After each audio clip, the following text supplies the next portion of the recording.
Hey basketball guys, we have news. Let's go to more news from the Golden State Warriors, but before that, don't forget to subscribe to the channel and leave your like.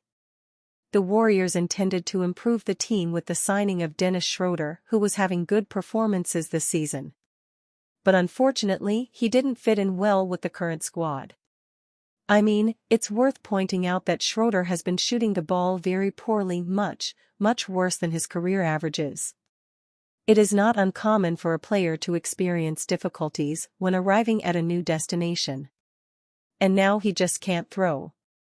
What should be done with Dennis Schroeder?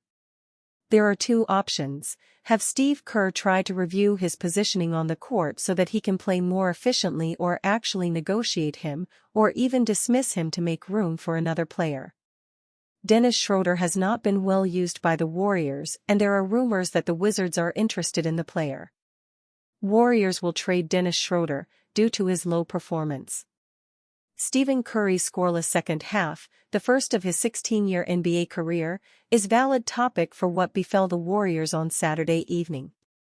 Same applies to Buddy Hield's latest appearance in the starting lineup, as the veteran managed 10 points on 33.3% shooting from the field to extend his prolonged stretch of substandard shooting.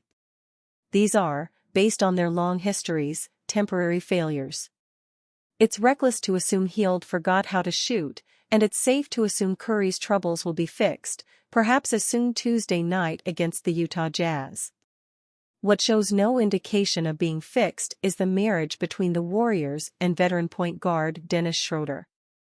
Their offensive incompatibility was on vivid display once again and was a significant factor in a 118-108 loss to the Los Angeles Lakers before a dejected sellout crowd, 18,000-64, at Chase Center. The Warriors traded for Schroeder last month, hoping he could share the backcourt with Curry, resulting in an effective duo at both ends. They also slotted Schroeder as the team's offensive conductor when Curry is off the floor. Neither assignment is being aced. This was Game 20 of the Schroeder-Warriors union, and there still is little chemistry with Curry, which, to be fair, is a challenge to the smartest of players.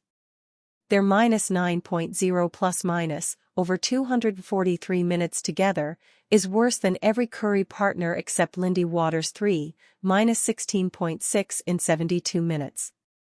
What Schroeder has done best throughout his 11-year career is work off high ball screens and pick and roll. It can, at times, be magical. It is not what the Warriors do best. What the Warriors do best is run motion, organized chaos, which has benefited Curry and served them well for many years.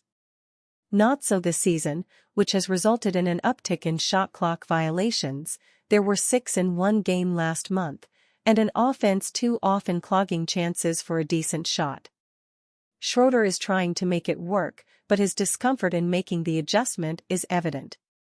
In 11 seasons under coach Steve Kerr, Golden State's half-court offense never has looked so awkward for such a prolonged stretch. We're excluding the abomination that was the 2019-20 season. "I love Dennis. I think he's playing really well for us," Kerr told reporters after the loss to the Lakers. "He's doing things that we need, the on-ball pressure, playing the non-Steph minutes. He and Brandon Podziemski form a good combination during those minutes. I think Dennis is doing fine." The metrics contradict this. The Schroeder-Podziemski plus-minus, -7.1, but only 54 minutes. Golden State General Manager Mike Dunleavy acquired Schroeder to fill the void left by the injured DeAnthony Melton, who seemed to synchronize well with Curry and the offense in general. Schroeder, as a natural point guard, was a theoretical fit. But theory has not led to production. The Warriors are 8-12 since Schroeder came aboard, and there are many reasons. Hield's dramatic dip. Curry playing through numerous aches. The absences of Draymond Green and Jonathan Kuminga. With all these issues in play, the Warriors are not an NBA playoff team. They believe they will be playoff-worthy when Green and Kuminga return, which is more than a few days away. but the Schroeder trade has not provided what was intended. His defense generally has been fine, but his offense, from playmaking to the 36% shooting from the field, including 28.4% beyond the arc, has been a tough watch.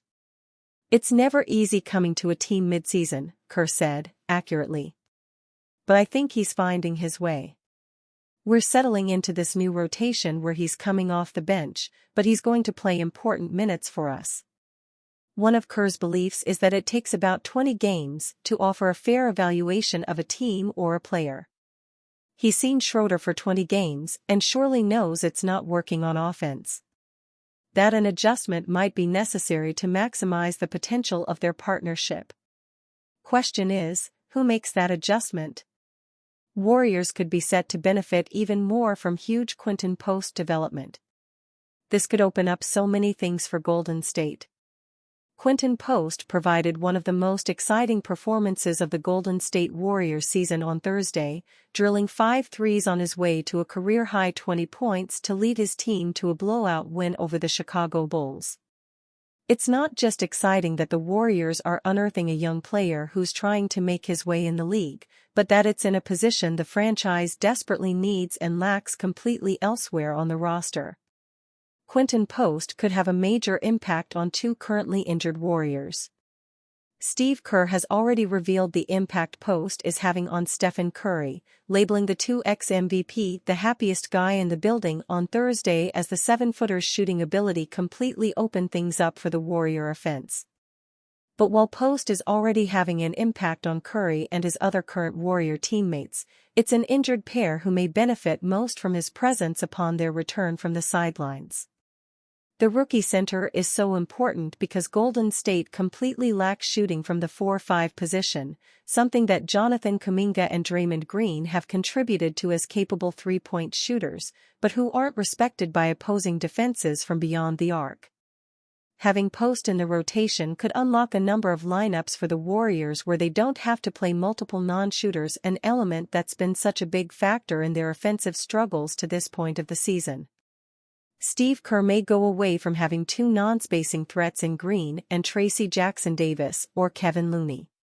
Perhaps more inspiring is the idea of Kuminga, a dominant downhill force at the rim, playing alongside a stretch big who can pull the opposing big man out of the paint. The most tantalizing idea is the one of being able to play Kuminga and Green together without having to go to a small ball lineup that leaves Golden State defensively exposed. Post's presence could allow a front court of he, Kuminga, and Green that brings arguably the best balance of offense and defense. These are all theoretical ideas for the moment, with Kuminga still likely to be out for another few weeks after his significant ankle sprain against the Memphis Grizzlies on January 4. We also need to see Post as a 20-minute rotation player for a lengthy period of time, with the 24-year-old now needing to build off his breakout performance against the Bulls.